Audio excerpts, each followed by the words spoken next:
It pulls you in and doesn't let go.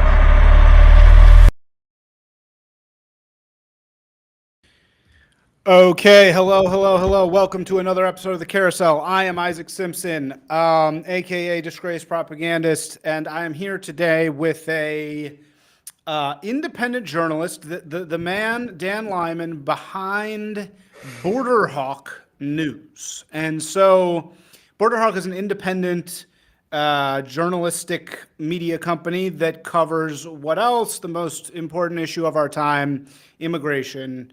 And so, welcome to the show. Thank you so much. Good to be with you. Big fan of the show and big fan of all the work that you do. It's great to be on. Yeah. So, tell us about what it's like to run a independent media company in today's world. How does this come about? How did you get involved with covering the border? So, the backstory is I'll try to keep it as interesting and not overwhelming as possible. But I've been at InfoWars for 10 years. I've been writing at InfoWars and reporting for InfoWars since 2016. And when I started there, I was covering a wide variety of topics. And I was living in Europe at the time. I was living in Iceland, actually. And that was right around the time, kind of post 2014, 15, 16, the migrant crisis in Europe. And that was when millions of foreigners from Syria, from Africa, from the Middle East just started pouring into Europe. And we started seeing the massive, tidal wave effects of all of that happening. So while I was living in Europe, I was watching this unfold, traveling the continent and seeing the continent and the population radically transformed. And so I found myself more and more writing about immigration related issues, particularly in Europe.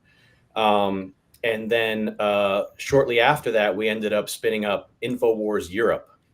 And InfoWars Europe was almost primarily dedicated to issues of immigration in Europe, particularly crime, because it's endless waves of crime in Europe to this day that spawned out of that migration crisis.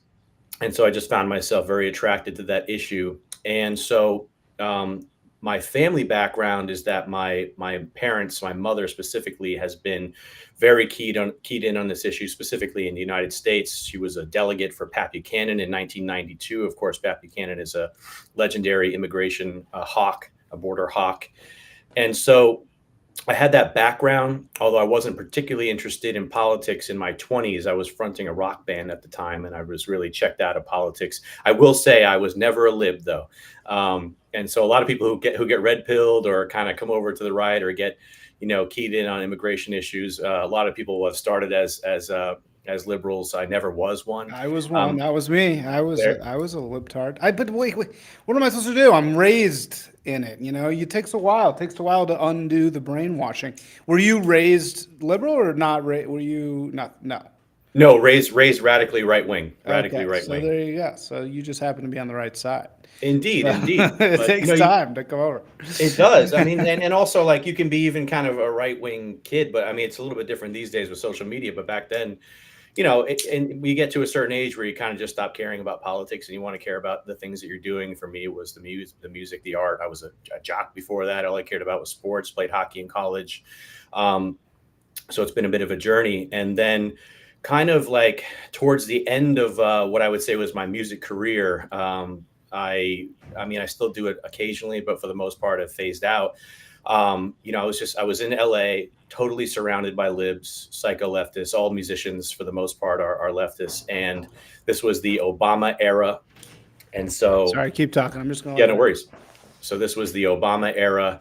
And it was just endless propaganda being spewed at me about how great Obama was, and I was like, I'm not down with all that. But when you're in the music industry, they kind of sense if you're not on their team, and so if you're not vocal about your left wing politics, they start to sniff you out. And actually, that happened, of course, to someone in Mumford and Sons who was kind of Oh, like signaling that he wasn't down with all this, and then he happened to praise Andy No for his book on Antifa and was immediately kicked out of the band. I mean, it was a huge uproar. So that was kind of where I started phasing out of the music industry and starting to feel like, hey, there's something really wrong in my country. And this was like, 2013, 14, and started getting a little more into politics and starting to pay attention. I got totally red pilled on Michael Savage and Alex Jones in that era. And then eventually started kind of writing casually about it on Facebook very quickly. And then I started a small blog where I was just like going off on Michael Savage tier rants, but in writing about all the issues of the day. And that really burned a lot of bridges for me. A lot of people cut ties at that point, and there were some pretty nasty fallings out. I didn't talk to any of my friends about politics at the time. I just put it out on the internet, and people, of course, were really triggered by that. So what was it called? it was called citizenanalyst.net. And it was just kind of my musings and rantings. And I started really getting a taste for it and feeling like, hey, I kind of want to do this. And I'm already really 1 foot in the grave right now, politically and socially. So why not go all in? And so I decided I'm just going to do this for real. I'm going to step out of the music industry and step into the political arena, commentary, news reporting. And so I started at the time during the 2015-16 era, during the election, started writing for a very small outlet called the Western Free Press. And I was the only pro-Trump writer at the time.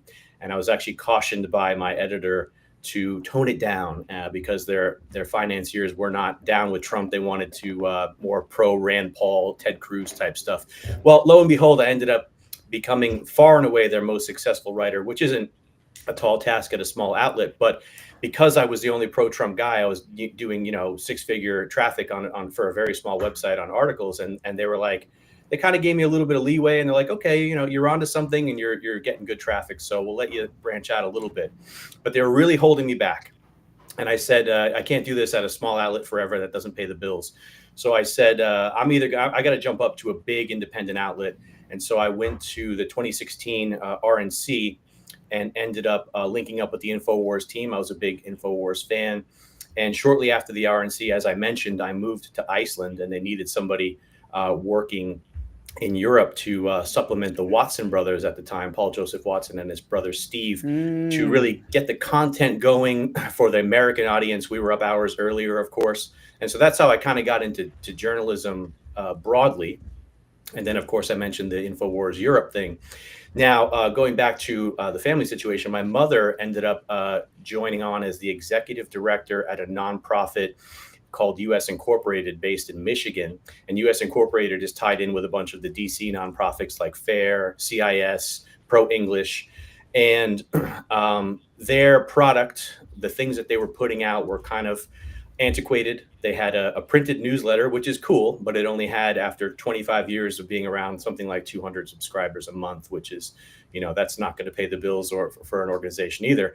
And so they said, my mother said, you're really into these immigration issues. I think we need to put together something for the 21st century for our audience here at US Incorporated. So what we drummed up was essentially a spin on the Drudge Report. And I know a lot of people have done that and have done it kind of really just replicating exactly the same look of the Drudge Report and really not getting too creative with it. Well, actually, we gave it a little bit of a different look, and we focused strictly on immigration and border news. And at that time, it was towards the tail end of the Trump administration.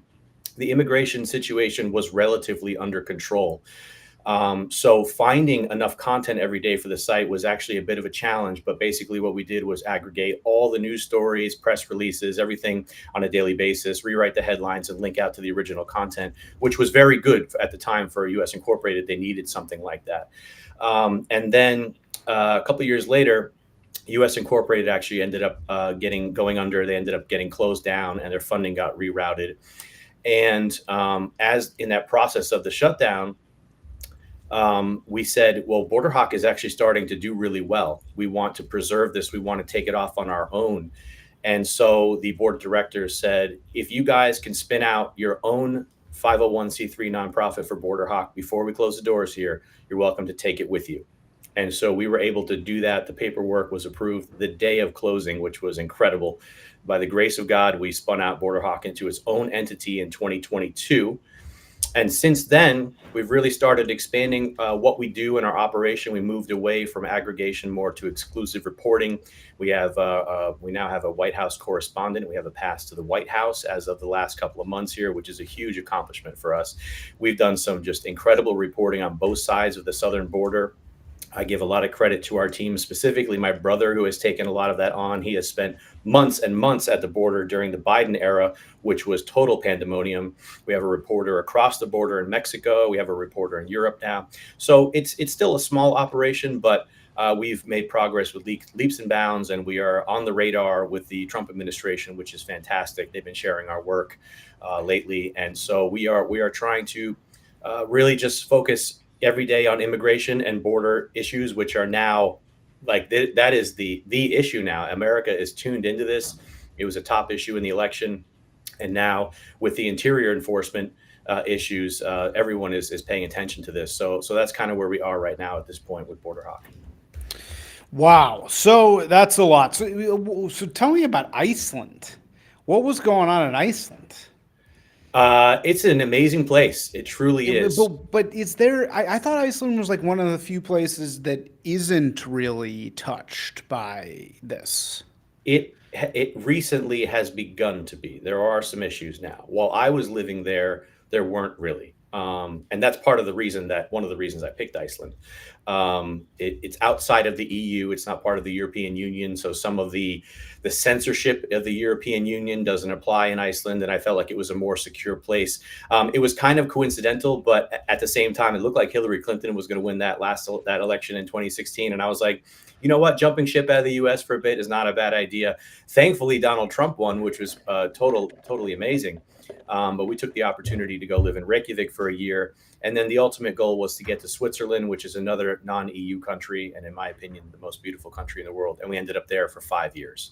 So lived overseas for 6 years in total.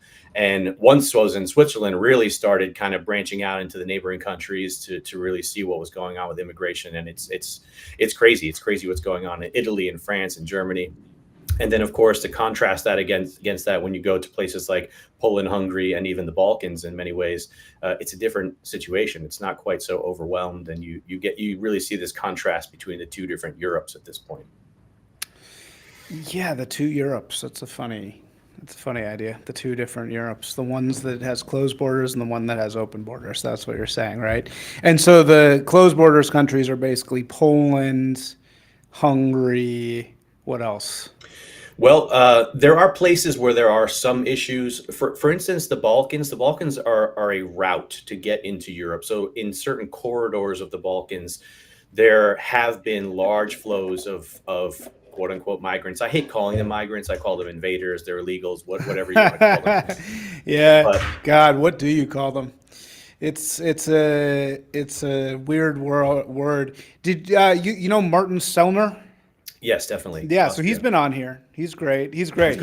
Europe has these on both left and right. They have something that we do not have in America, which is these like heartthrob political activists that are like young guys that all the women go nuts for. Right. On both sides. The left, they have a lot of these lefty guys in Europe that are also like they blow up trains and then they're like on the run. We don't have that in America. We don't have like sexy activists. It doesn't exist. We don't have like sex symbol activists. That's just like not the American way. But he is that in Europe on the right. And he's like going and he's like doing these big tricks and stuff. He's a fascinating guy. And he's behind, according to him, he's behind the word remigration, which means just kicking them out, basically, right? Yeah, send them home. But again, that word uses the word migrant. I know, I hate the word migrant also. It's like, what the fuck does that mean? Right. But what do you call them? I mean, a illegal immigrant, that's a pretty good, because that sounds bad at least, illegal immigrant. And the issue becomes is that many of them are legalized. So leftists will say, no, they're here Right. Oh, legally. They yeah. have Well, what do you asylum mean? What claims. about legal? What about legal? They're seeking asylum. That's legal. Yeah, I know. It's horrible. Yeah, I don't even like calling them economic migrants because I think it runs deeper than that. They are specifically in Europe. They're there to rape and pillage, and they Well, happen the to. Muslims are, right? That's the Muslims are there for that reason, right? Sure, yeah. There are economic migrants, and it's interesting. Like long before the conflict, if you were to catch an Uber in Poland, the chances of your driver being Ukrainian were very high. So in various countries, there's different ethnic groups that kind of gravitate towards picking up these Uber jobs. And so, like in Germany, you go and it'll be an African Muslim. If you go in France, it'll be an African Muslim or a Middle Eastern Muslim. Kind of an overlap with Germany and France, very similar. But then when you go to Poland, your driver is often Ukrainian. I would consider at that time, especially prior to the conflict, that these people were actual economic migrants. They could have a better life in You mean the Poland. Ukrainians? Yes, the Yeah. Ukrainians, exactly. And But are we so just saying that because the Ukrainians are white? What kind of racist are you, Dan? No, but I'm just saying, like, why do we like the Ukrainians and not the Muslims? I mean, I'm it's not saying pretty. that I do. I'm not saying that I do. And the Poles were really resent the amount of Ukrainians in their country taking these jobs and kind of just like culturally they're not terribly dissimilar the way that the migrants are from the Middle East and Africa. These are totally disparate cultures. But between Ukraine and Poland, it's not all that much different.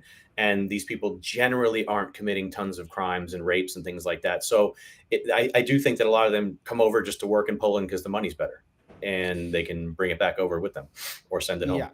No, look, I'm completely kidding. It's obviously completely different to have a Ukrainian person come into your country than a African or an Arab Muslim.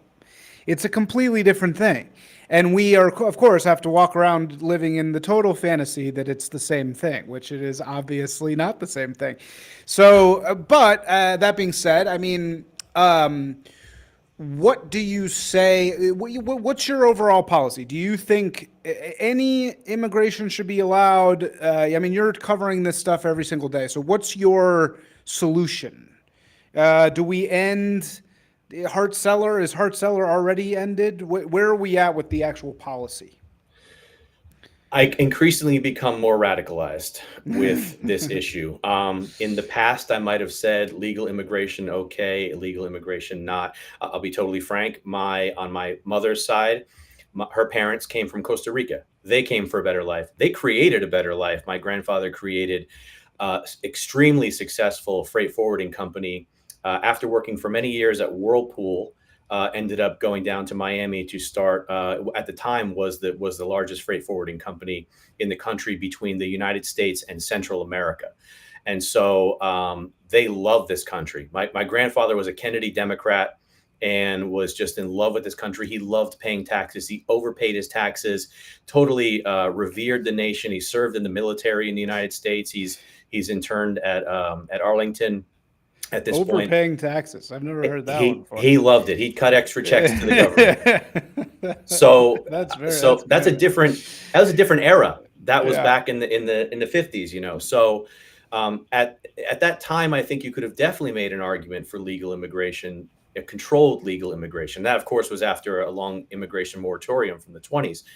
But what has transpired since Hart Cellar is something completely different. And I think that I am of the opinion now.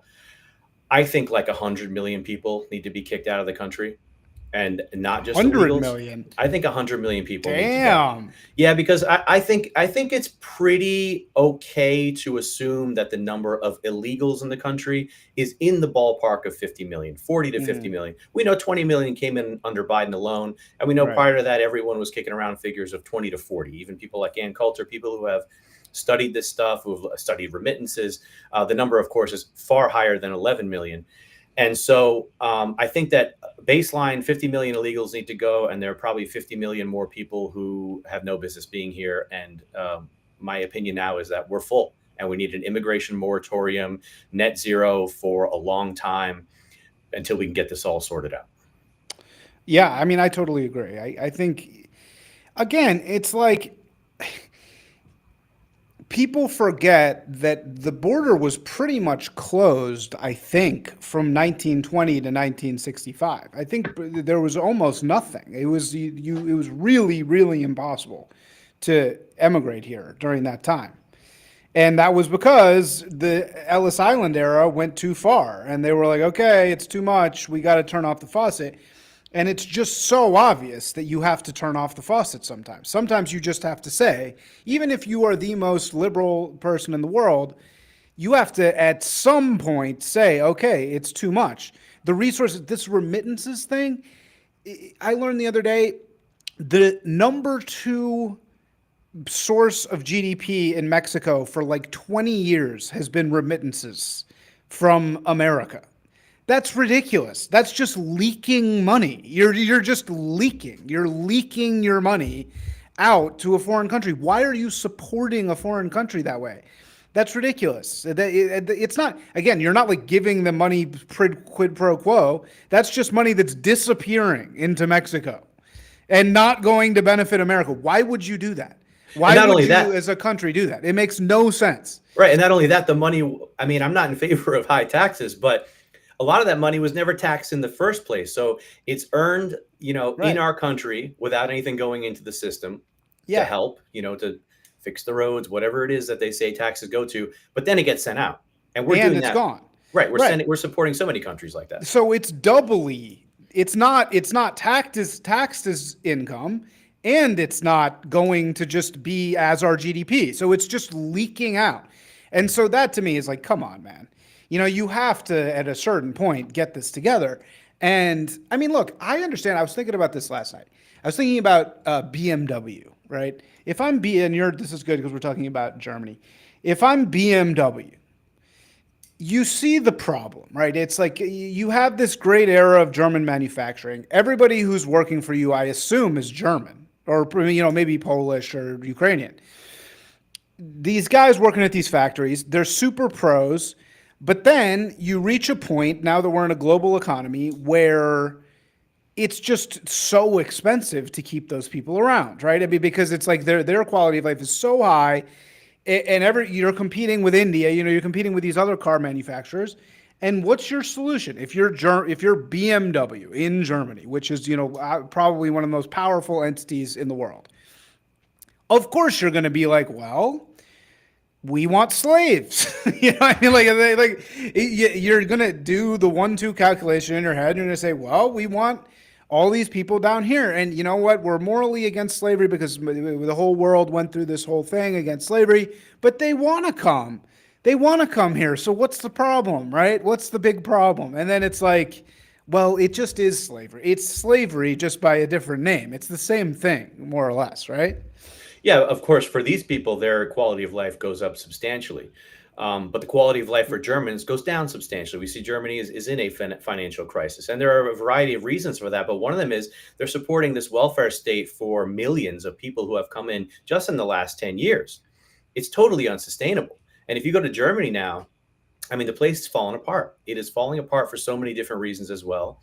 But, part of it is social cohesion is almost non-existent in Germany at this point. And Germany was a very tight-knit place before that. And living in Switzerland, you actually kind of get a taste of what it was like a little, before Germany headed down that path. Switzerland has made a lot of bad decisions on immigration as well. I mean, their cities there are now becoming overrun by the same people that are overrunning the other parts of Western Europe. So it is disconcerting. I actually lived in a university town called St. Gallen for a couple of years.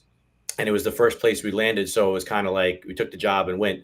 And it wasn't our first choice, but it was a good town. It's a solid town. It's a beautiful Swiss university town. However, we were living in the old town in the city center, essentially, where it's meant to be the prettiest, the most inviting for tourists and locals, parks, things like that.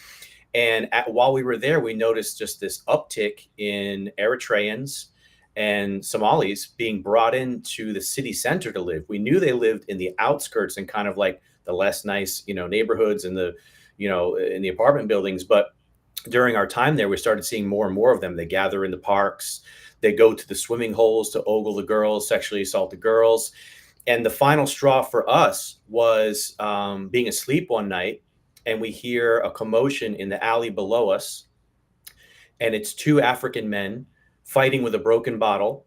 They apparently were intoxicated. There was an African bar down the way, and it had Tuesday night, Africa night, or whatever, and totally hammered. And this is a kind of a crazy story.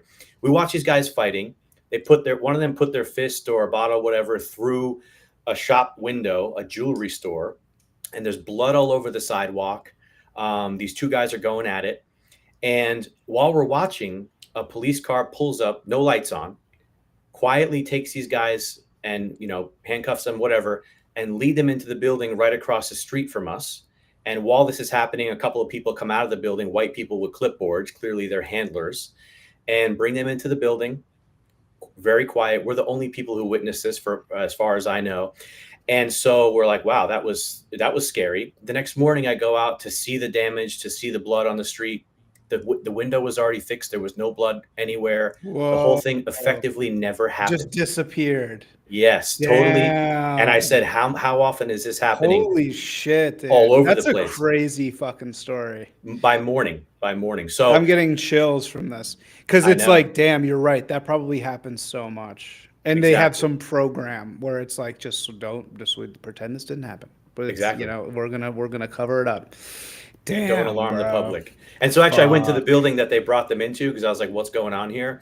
And half of the names were like Mohammed on the doorbells because you have to put your name on the doorbell in Switzerland.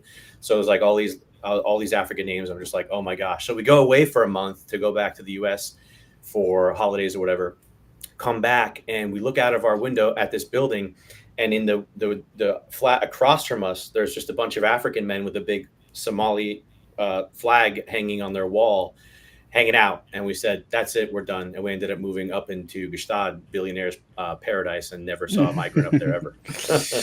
Yeah, well, that's the thing. It's this is why the liberals have luxury beliefs, because actually the more migrants and homeless people they can put at the bottom of the hill, the more their stuff is worth at the top of the hill. That's the whole thing. It's like, actually, we criticize these libtards, these rich libtards, for being hypocrites. But in fact, economically, destroying the streets is good for them because it makes their house worth 3 times as much because nobody can go anywhere besides their house, and so that's why it's like, actually, in a really insidious, disgusting way, these horrible libtards in LA that go around and force the streets to be terrible. They're actually operating in their own interests, and they're destroying the world for everybody else so that their, little enclaves can be all the more valuable. They don't know they're doing this, but at some level, subconsciously, that's what they're doing. I mean, people like George Soros know probably, but. Right. There is like an echelon where, like, if you're wealthy enough, you can get away from all of it. But I do think that LA is a good case point that the blowback is starting to wash over these wealthy neighborhoods, because places like Beverly Hills and what's that? Was it Manassas, or is that what's right north of LA? One of these really nice, celebrity neighborhoods. No, that's in Boston. No, you're thinking of Calabasas, probably. Calabasas. Yeah. It's been a long time since I lived in California. Calabasas. They're starting to see these South American theft gangs are starting to come in. So they say that. So far I have not gotten that vibe. So far I have not. There was a couple great moments during the fires. That was horrible, by the way. I'm not saying anything was great about the fires. I was actually very affected by, our house didn't burn down, but I was very close to it, and it was very serious. And I'm actually upset that there hasn't been more blowback, et cetera, from it. But one of the highlights was that there was this woman who's like the total woke professor in every way, and she is like being interviewed while she's watching like looting gangs like robbing her neighborhood, and she's like, I told them I don't understand why they're here, blah, blah. And it's like it's dawning on her what's going on like as it's happening. So I do think it has been definitely a rightward shift here. It's just hasn't quite been felt yet. But overall, I'd say they're so good at protecting themselves. You know, these fucking limousine liberals, they're so good at isolating themselves. And even when they do get affected, which is very rare, they compartmentalize it. You know, they say, oh, well, this, you know, it's his. It's easier for them to do nothing, right? It's easier for them to just be the victim and be like, yeah, well, that sucks, but you know, this is what it's like when they're in need. So far, I have not seen that class of people like impacted too much. Um, yeah, I don't know. So, what are you seeing? What are you seeing down in these border towns? You know, how are they? Are you down there a lot? Are you actually on the border, being a border hawk? I was earlier this year. Like I said, my brother really handles those duties. I have a young family, so getting out of here too often is a little difficult, and putting myself in dangerous situations. I do a little less of that than I used to in the past. But earlier this year, we took the whole Border Hawk team down to Eagle Pass and Piedras Negras. We have a reporter in Piedras Negras, which is the Mexican border town opposite Eagle Pass. Eagle Pass, for anyone who doesn't know, I would say was the epicenter of the Biden invasion. That and Lukeville, Arizona. But Eagle Pass was um, on some days they were seeing 5 to 10,000 illegal crossings in a day. In Eagle Pass, if I remember correctly, the population's around 30,000. It's kind of a sleepy border town, definitely high crime, not a great place. But what they saw during the Biden era was absolutely monumental, and so we went down there to report from both sides of the border. And what was interesting about that whole experience was basically the vast majority of the illegals that came through to get into Eagle Pass and Pass. cross the river were passing through Piedras Negras. And essentially, there is one shelter in Piedras Negras. Other cities, larger cities, will have a few shelters, but this one basically had one shelter. It was technically run by like Catholic nuns or something like that, but it basically was a central point for all different NGOs as well, the Red Cross. Wow. And anyway, so uh, and on any given day, they were seeing multiple groups of 1 to 2,000 would come through this shelter.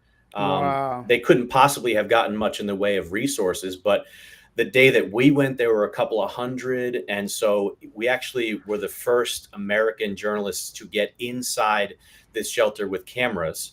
Thankfully, So can because you our actually see the Rio Grande here? So this is like a actual river town. So the Rio Grande goes through the town. essentially, yes. So Eagle Yeah. Pass goes right up to the river.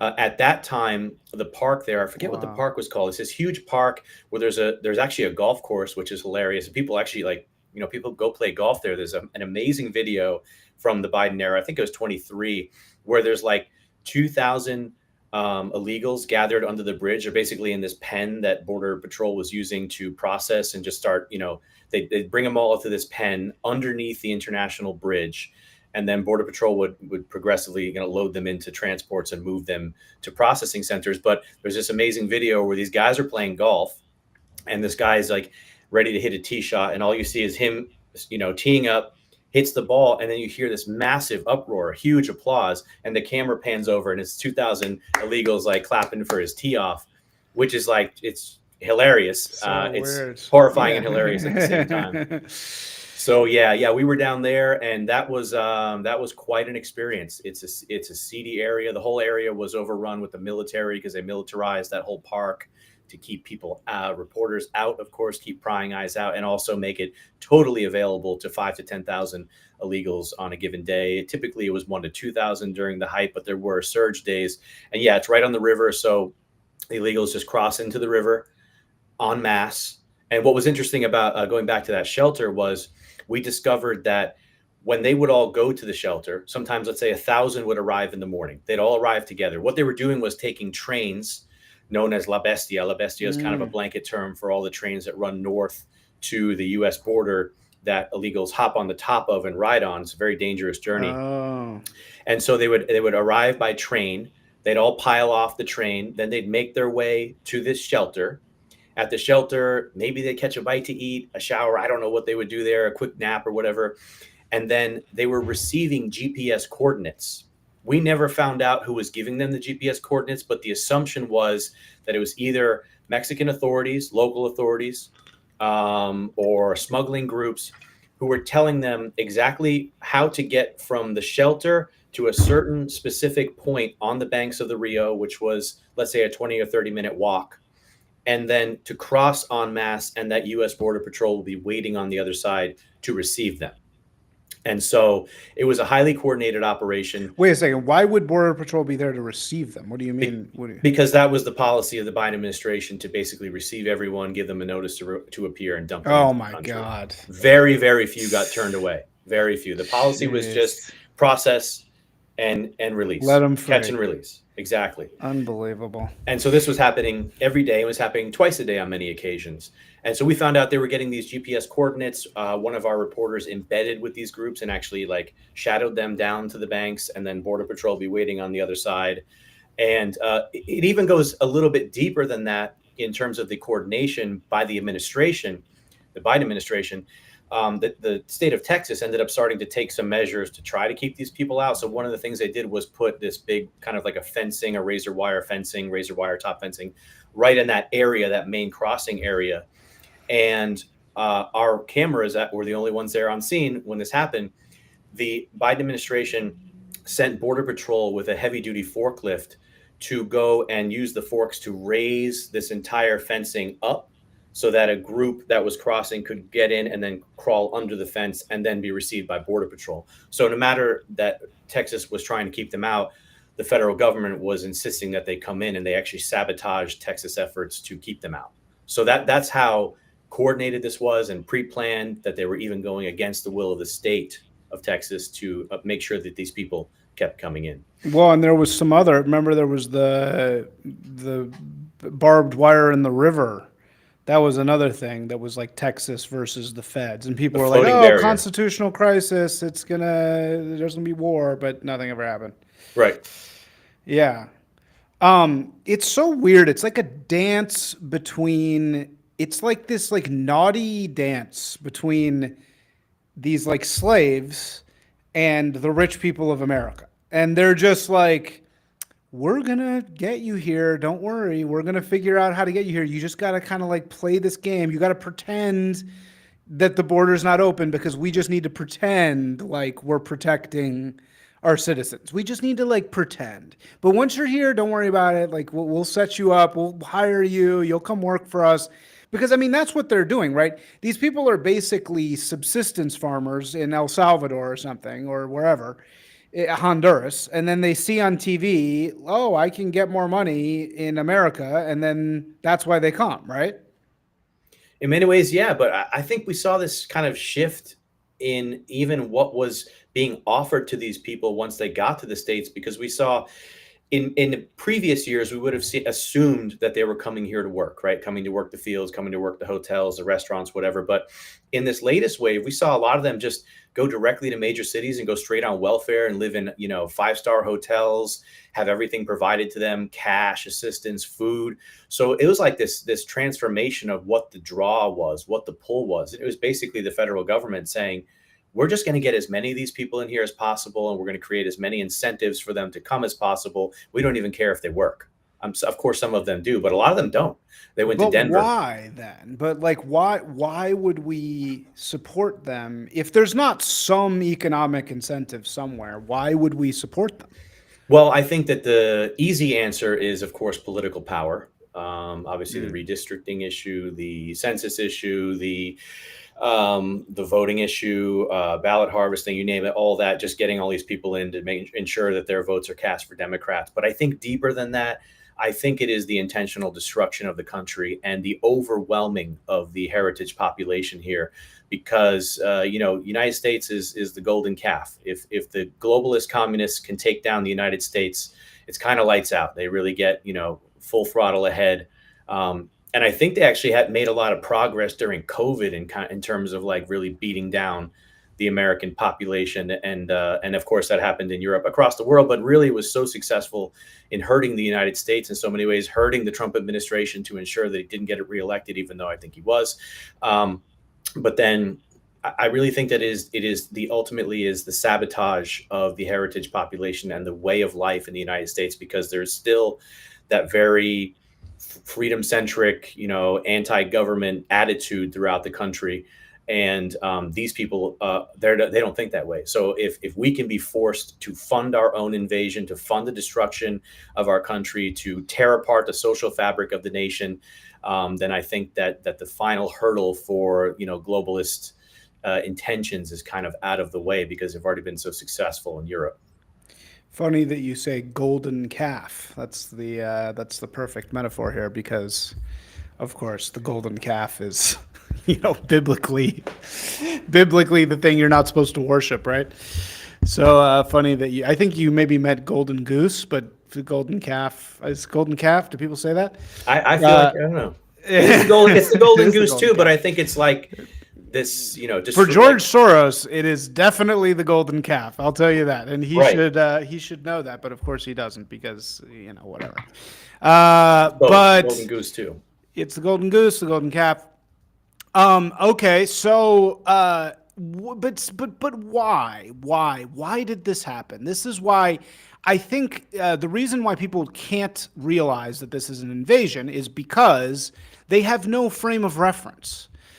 They have no frame of reference to understand that this is an invasion. They don't see it as an invasion. If they saw it as an invasion, they would be a lot better off. I mean, I think one of my most successful streams ever was analyzing the whole immigrant protest in LA that totally fell flat. They were sort of no kings, didn't work out, very poorly organized by Randy Weingarten, but and obviously just not a good idea. But there was this image that the Republicans tried to capitalize on. It was a little unclear whether it was created by them or created by the left, which was this guy on a car, and he's got a skull mask on, like, ooh, very scary, and he's shirtless, and he's got like a chain, and he has like Misfits pants, like with the Misfits logo on it, and he's waving a Mexican flag that clearly just came out of a box somewhere. You can like see the creases on it, and the car is burning, and it says like, fuck the police or whatever, right, on a burning Waymo car. And that was supposedly a symbol of an invader, right? Like, he was supposed to look like an invader. But I don't think people see it that way. I don't think the average American sees that guy and thinks invader. They see that guy, even as evil as he was portrayed, and they think Mexican angry guy. Like, they don't see that as an invasion. So why can't people see it? That in any other context, you would say, okay, here's a bunch of foreign people that don't look like me, don't act like me, don't believe like me, coming into my home and doing bad things and taking up resources and sending all their resources out of here. Why is that not an invasion? So why can't people see that? I was just texting my brother about this, because I'm pretty sure that it is my brother that screenshotted that image from somebody's live stream, and then it went viral. Because I remember he sent it to me. He's like, check this out. Got it from... Well, it was like a photo shoot, though, dude. It was, when you see the video of it, you see like 50 photographers around him. Right. So it was very weird, because it was clearly a photo op. It was a photo op from somebody. He also has like zero body fat. He's very... He's very, like, that's not what Mexicans generally who are in this situation do not have zero body fat. So it's like, it was clearly he had been casted in some way. I mean, not to be super conspiratorial, but anyway. Sorry, go ahead. He's responding to me now. I'm pretty sure he's the one that got this. So I think that, well, first of all, when you see these riots, like the Antifa riots, the BLM, there's always this troupe of camera people, amateur Antifa photographers, also riot reporters and all that. So they're always looking for the action. And sometimes they do catch some of these iconic images just because they're the only ones on the scene, and that's what happens. I'm not saying that's what happened here, but that is typically what happens at these kind of riot situations. So I think it could have been coincidental. But I think that, and he just sent me the image. Yeah, I think that, I mean, there's a lot of people circled around. It looks like it was kind of the central focus of this riot. And I think that in some ways, some of these rioters also set themselves up for an iconic moment. They want to be, the one doing something totally crazy in front of the camera, looking a certain way. And so I think it's part coincidence, but also partly like it's kind of like emblematic. This guy was emblematic in some ways of like the arrogance of these people who believe that this country is theirs, especially in California, where they're always talking about, this land was Mexico, we're going to take it back and all that stuff. And so the attitude of this type of person, he looks like a gangster of some kind, looks like he spent some time in the gym, probably in the prison gym, I would imagine. But yeah, I don't know. I feel like he looks casted to me. Wait, let me find him. Could be. Protester on the car. It's just these things, they all have this same... These photo ops of the guy standing on the car, and the car is burning. It always looks the same. And I don't know if that's because of it's staged or if it's because, somebody who did really, really good work on this is, do you know Park McDougald? He writes for Tablet. He did, of course, when all the protesters started being pro-Palestine, Tablet did a big expose on like where their money comes from. And it's all the same networks. The whole question was, why do they all have the same tent, right? And you realize that this is a very advanced and sophisticated lefty protest action Alinsky network that's been operating for 5 decades, and it's just they have their channels, they have their flyers, they have their, the people, here's your tactics. And, 5% of the population is lonely and stupid enough to believe it, right? And so that's just how they roll. And this guy really felt like an Alinsky image to me. Mm-hmm. Alinsky's whole thing is the point is not the action, the point is the reaction to the action. And that's why they generate these images, because the images create the reaction. George Floyd, best example. So yeah, here's this guy. This is what we were talking about, right? This dude? Yes. Yep. Yeah. In any case, look, we can argue all day about like why he's there or what he stands for, but why do people, so this guy to me does not look like an invader because he's alone, right? That's a little bit of the problem. The left loves making images they love more than anything in the world, the image of the sole guy standing up with his fist with a ring of police around him. They love that image because they know that image creates in the viewer the sense of, here's a freedom fighter who's up against the forces of authoritarian fascism, right? They love those images. Floyd was all like single black girl in flowy dress with shot from the back with a line of police in front of her, right? They fucking love those images. They're bullshit, but they love generating them.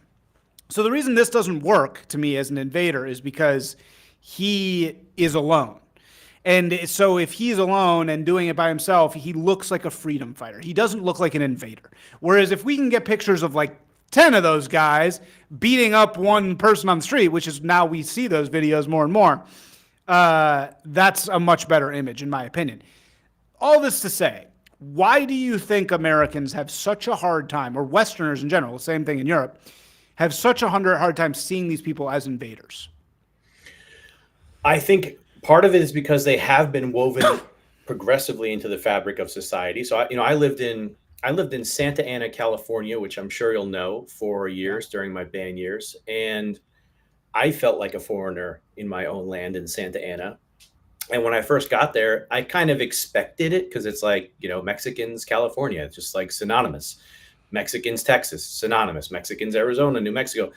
So like, if you just assume that these people have always been a part of the country, they've always been part of society, then if you see a few more of them, it doesn't necessarily shock you, I guess. And so people have been conditioned to feel that way. People have been conditioned to see people around their communities all over the country as landscapers, builders.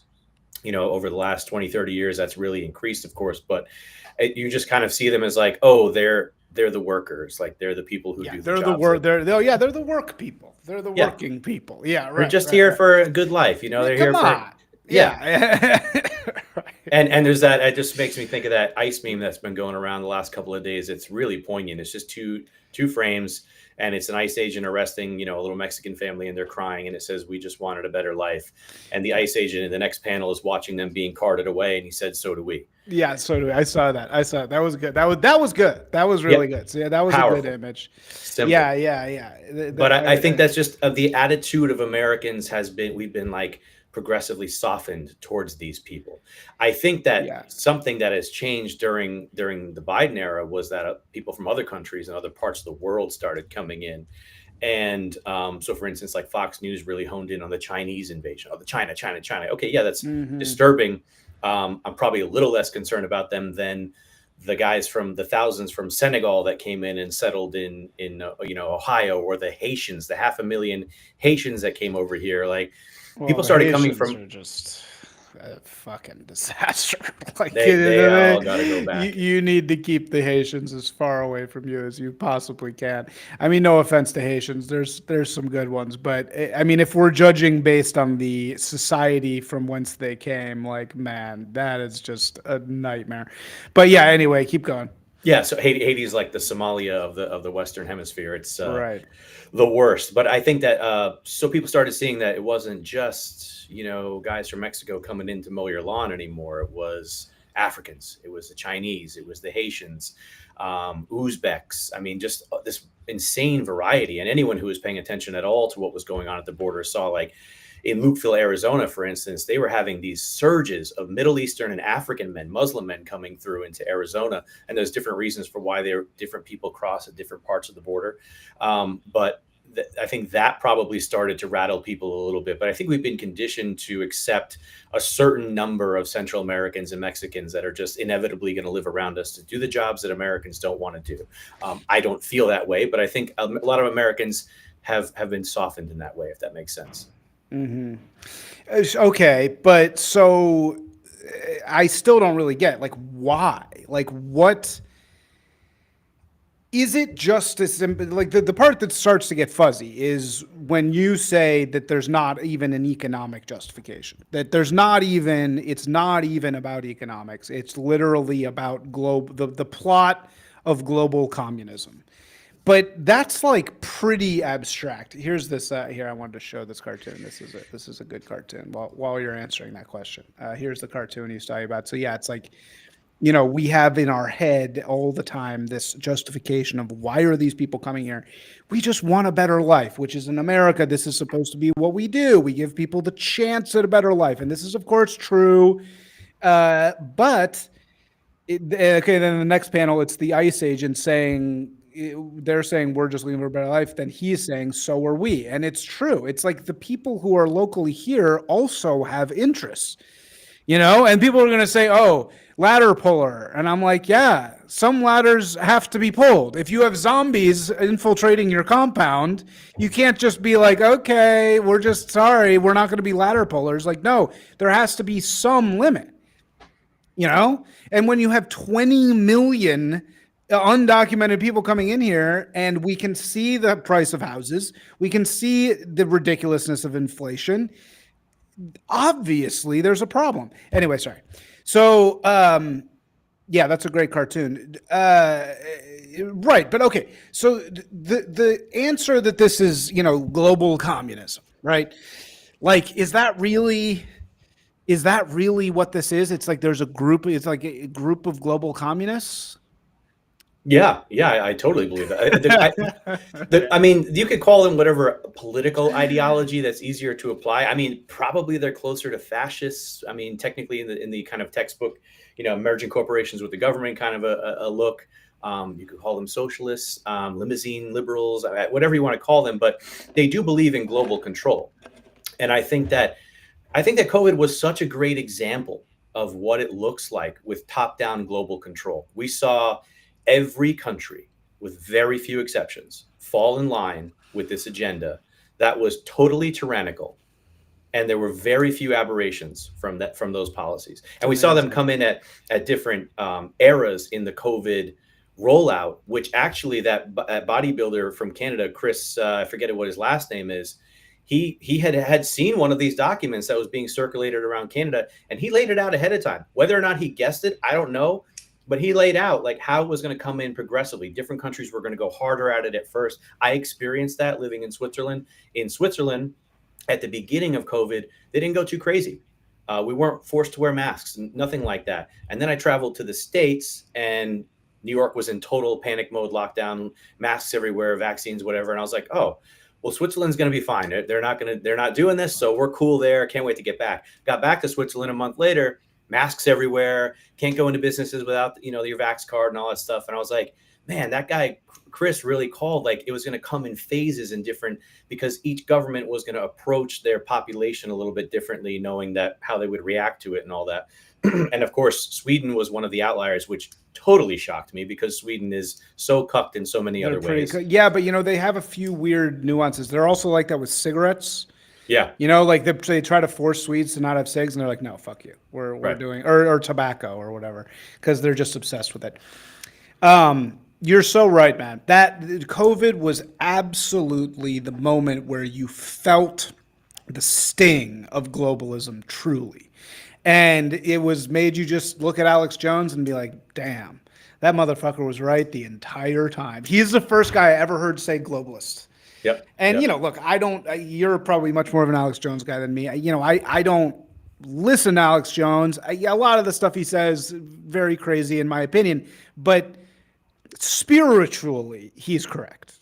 He is, to me, he's like the poet of our time, where he is like unpacking something that no one else was able to really understand before him.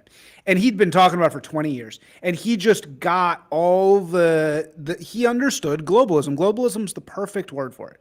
It's not, I don't even want to get into this, but it's not actually the Jews. Globalist does not mean Jew. It really doesn't. It's not the same thing. And this is what he gets. He understood that there is this force of globalism in the world, and it is my personal belief about it is that it's very innocent. I don't think I worked in pharma. I saw some of this stuff. It's not really coordinated. There are people like Soros who are evil dragons who need to be slayed as a dragon, in metaphorically. But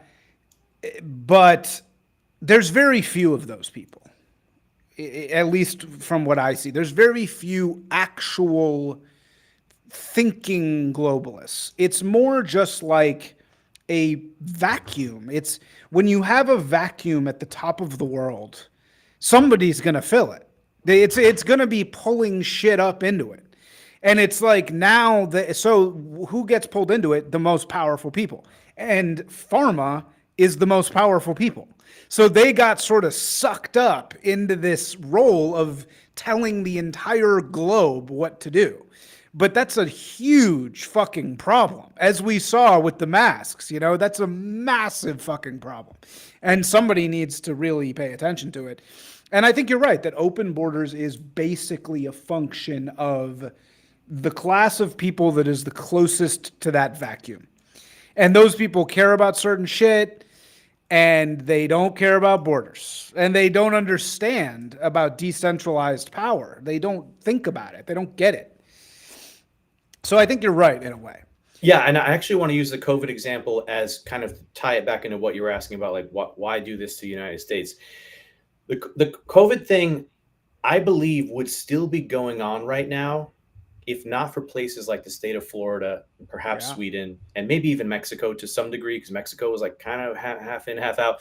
But the reason I think that it all fell apart is because Florida stopped playing ball pretty early. Like at the very beginning, they went along with the thing, but immediately, like right away, DeSantis was like, no, we're not doing this. That doesn't mean they handled the situation perfectly here. Like I lived here during COVID. It wasn't perfect. But in comparison with the rest of the country, it was something totally different.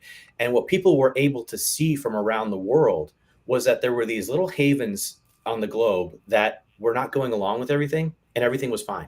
And they were like, feel it. You could feel it in Florida. I went to Florida during that time, and you could feel it on the street. You could literally, because I was in California, a total opposite, and you could just feel death in California and life in Florida. It was the juxtaposition was astonishing. I also went up to Oregon during this time because I couldn't stand it. I once I was like, fuck this, I'm not doing this.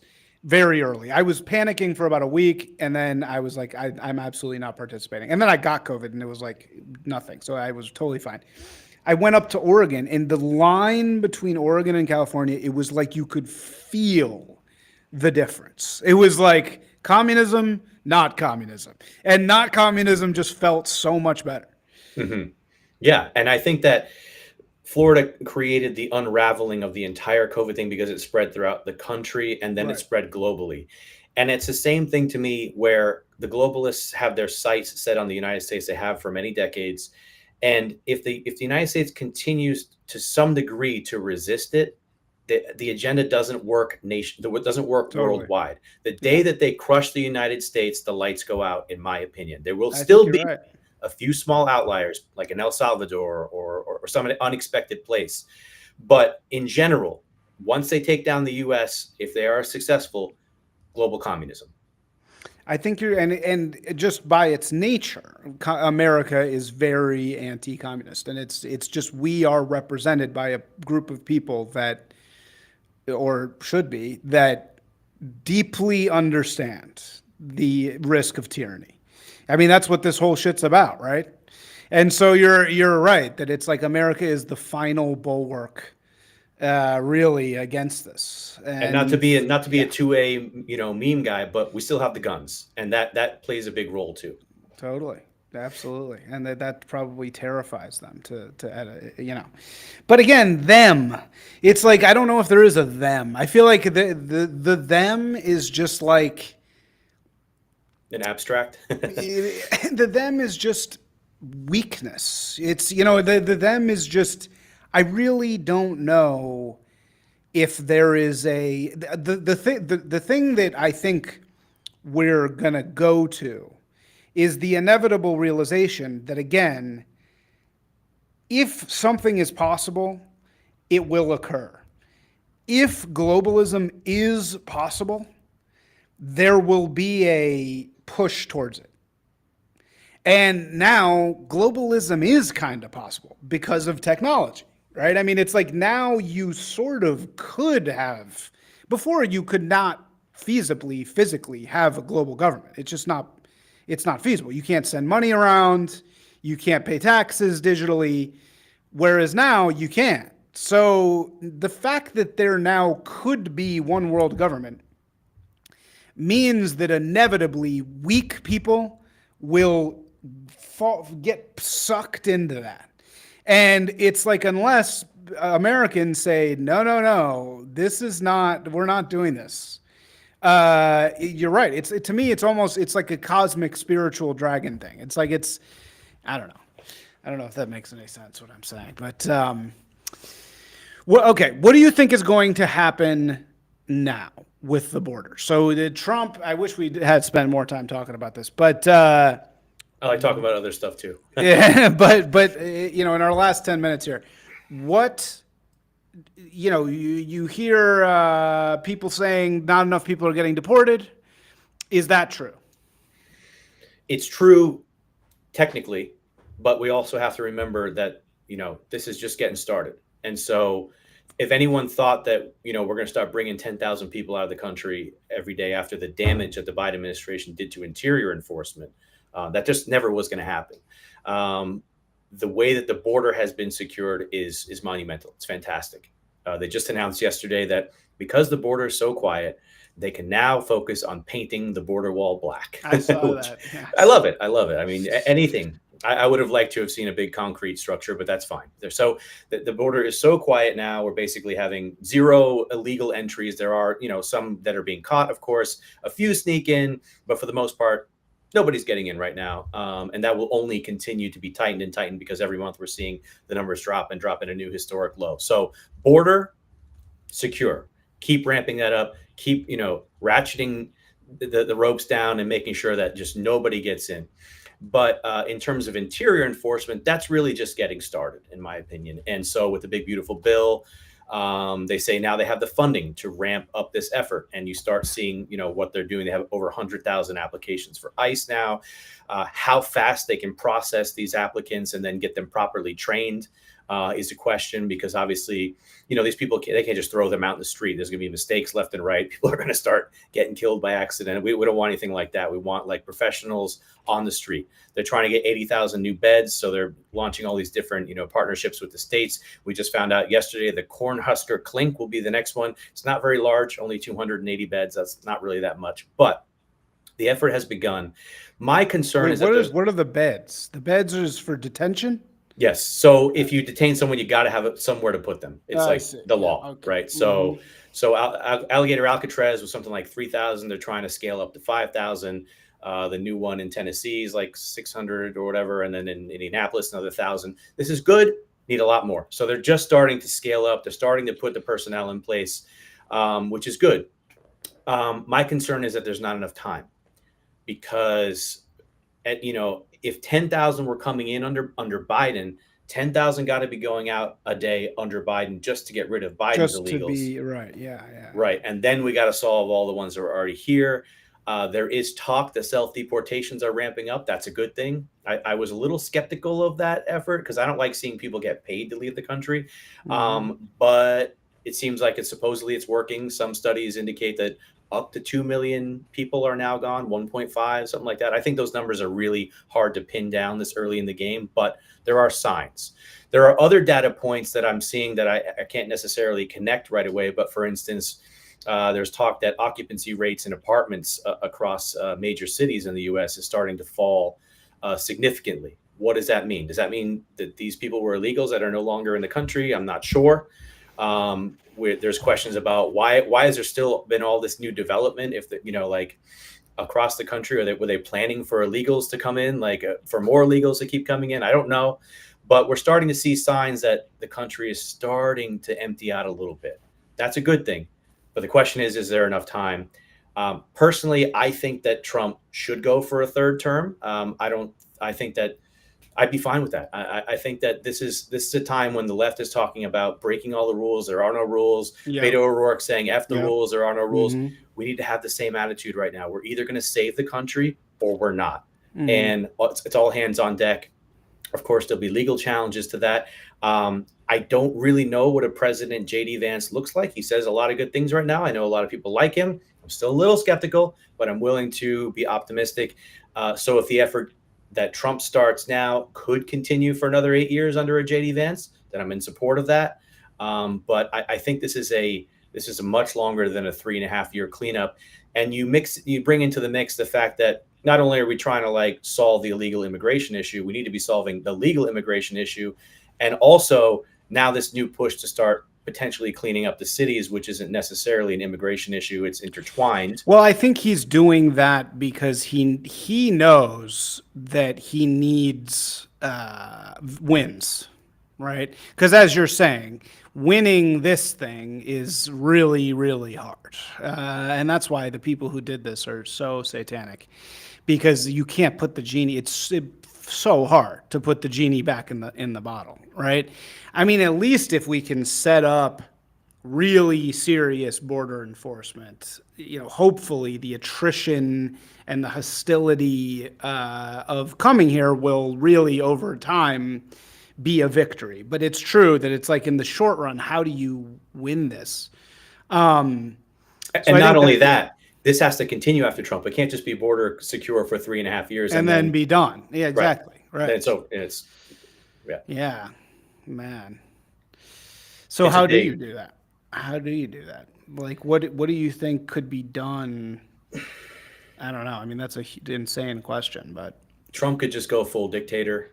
Stay in until Barron's ready. To be honest, that's not gonna happen, man. It's not gonna. He's not gonna. Trump is not a Rubicon guy. He would have done it. He would have done it already if he was gonna do it. I think. I don't think he's gonna do that. I do think I have one theory about Trump, though, and I think that first time around, he was in way over his head and just didn't know how to navigate these waters. I do think Trump has to know that if he doesn't win and win significantly that 10 generations of Trumps after him are going to be persecuted and chased to the every end of the earth, and his progeny are going to face just the worst kinds of treatment by the next power structure. And he has to realize that because of what they've done to his family. His family's been debanked. I mean, they talk about this all the time, and he's still around, he's still alive, he's still in power, but he has to realize, like, once he's out of power, once he's gone, I mean, they almost threw him into jail. They're going to throw his kids into jail. They're going to throw his grandkids into jail. They're going to be hunting his family down. The Trump name is going to attract all the worst, people, all the worst players for 10 generations to come. I think he's going to be like, I mean, it'll be like saying the name Hitler in 50 years. It's going to, or 100 years. Like, it'll be like Trump. Oh no, we got to, they got to go to jail. We got to bring them up on war crimes, that kind of a thing. And so I think he realizes he needs to win decisively, or, it's problems for his whole bloodline. I think that that is one perspective. I think that the regime, whether or not it's true, the regime is doing a very good job showing him or convincing him that that's not going to happen. I think that you see, even he got a little squirrely on the like illegal immigrants at the farms thing. He was kind of like, oh, we're going to make sure the farmers don't have to deal with deportations. Like, I feel like they're back channeling pretty effectively with him to make it seem like, oh, we're playing ball now. We're reasonable. We get it. We get that something was wrong. I feel like that's kind of like what they're doing. Whether or not they're going to stick with that, you may be totally right that that's total bullshit. And as soon as they get their finger on the button, they're going to just go totally crazy. I could see that. I mean, it's tough to predict, sort of.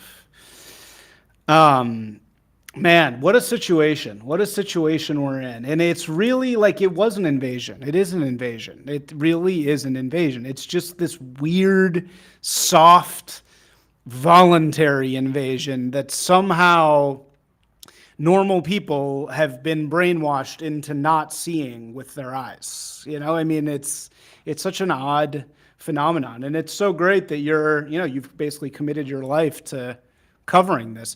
So what does Border Hawk offer that like Fox can't? Because you guys they don't have people on the ground. You guys have people actually on the ground, right? They did, actually. They had a great reporter. They have a great reporter named Bill Malugin. I think that he actually did some of the best work on the border. He was an outlier, though. They would send Griff Jenkins down there, Matt Finn. I think in some ways Fox has come a long way on the immigration issue, in large part thanks to Bill Malugin for the work that he did, because it ended up being so popular. And they probably realized the American people were like, this is the issue. And they're like, okay, we'll respond to the market. They have an immigration section on the Fox News website now, and they do great reporting on immigration issues. How long they'll do that for remains to be seen. But we are the only ones focused strictly on these issues. We are just hammering at this specific issue, immigration and border, every day, all day. And of course, there's room for other people to do it, but we're the only ones that are doing it like this. We're the only news outlet that I'm aware of that is strictly dedicated to this issue. There are other news outlets that have a little wing dedicated to it, and that should be the case. We welcome everyone getting in on this, because we're not trying to like be the only ones, because this issue it just goes so far. So it penetrates every facet of society. And there are so many different groups now. We were talking about this last night in a space that are like focusing on one particular issue, whether it's like STEM jobs or H-1B stuff, or American Truckers United focusing specifically on the trucking situation as it, intersects with immigration. And there's room for people to be doing that all over the place. We're highlighting their work, and we're just trying to, stay on top of all these different issues, these different stories, and cast a wide net as best we can. And one of the things that we do best is we report on illegal alien crime. And there are very few people that actually do that, and that do that consistently. There are a few big social media accounts that are doing that. And those types of stories get huge amount of traction, because these are things that are affecting American people at the ground level. They're seeing that their communities, even in rural parts of the country that previously had no such exposure to illegal alien crime, are being rocked by these crimes. And so I think that's one of the intersection of immigration and crime, I think, is the issue for many people in Europe and the United States, because it's real, it's right there in their faces. They're wondering what kind of world their grandchildren or children are going to grow up in when we have more and more illegal alien criminals on the streets and criminals in general.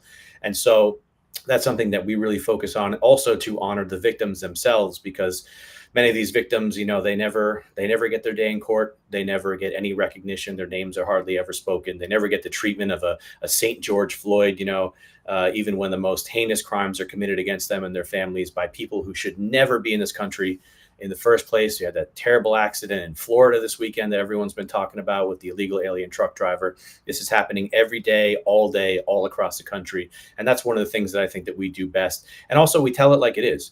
We don't use the term migrants unless it really applies. We use the term illegal aliens. We use the term invaders at times. We really try to cut to the heart of the issue with no fluff language like other outlets would use, undocumented, immigrant or whatever. Like we try to tell it as real as it is and hit it hard.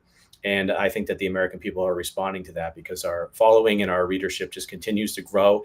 And I have to say, thanks to you guys at Will, the branding is so beautiful now. It looks so pro. It was all over Fox News last weekend. It just looked so good. It looked better than theirs. And the new website looks great, borderhawk.news. So we are very grateful to you guys at Will for taking us to the next level in that regard. No worries, man. Well, it's a tiny peppercorn given what you guys are actually doing. And, it's unbelievable to me that you're the only outfit that is covering the most important issue of our time by far. It's just astounding to me. It's astounding to me that, because of course the liberals are totally compromised, so they can't actually cover the issue that's obviously the most important issue. So it's you're definitely doing God's work. Okay, final question, and then I'll get you out of here. Somebody says, what did you think of the O'Keefe documentary? I'll tread lightly with that one. We were invited to participate in that one in a very big way. And we just decided it wasn't for us. It was going to be a huge commitment, stationing someone in Texas or on the border for a long period of time. We served as behind the scenes consultants for that. I don't know if we got any recognition. We might have, it might be in the credits, but we decided to keep that one a little bit at arm's distance for a variety of reasons. There has been a lot of controversy since it came out with some of the people that participated in the film, and we just try to stay out of drama. But we do appreciate all the work that James has done and that documentary in terms of highlighting, especially the child trafficking issues, which is, perhaps the most heinous aspect of the invasion of them all, I would say. And wow. we do salute him for his work. We did participate behind the scenes. We chose to keep our entity separate from that entity, though. Yeah. Interesting. Yeah, the child trafficking thing is insane. It really is wild. That's another whole part of this that we didn't even discuss. But okay, thank you so much, man. This was really great. Appreciate your time, and we'll talk to you soon, Dan. I'll put all the links in the episode. Thank you so much, brother. Thank you for everything you guys do. Cheers. For sure. Bye.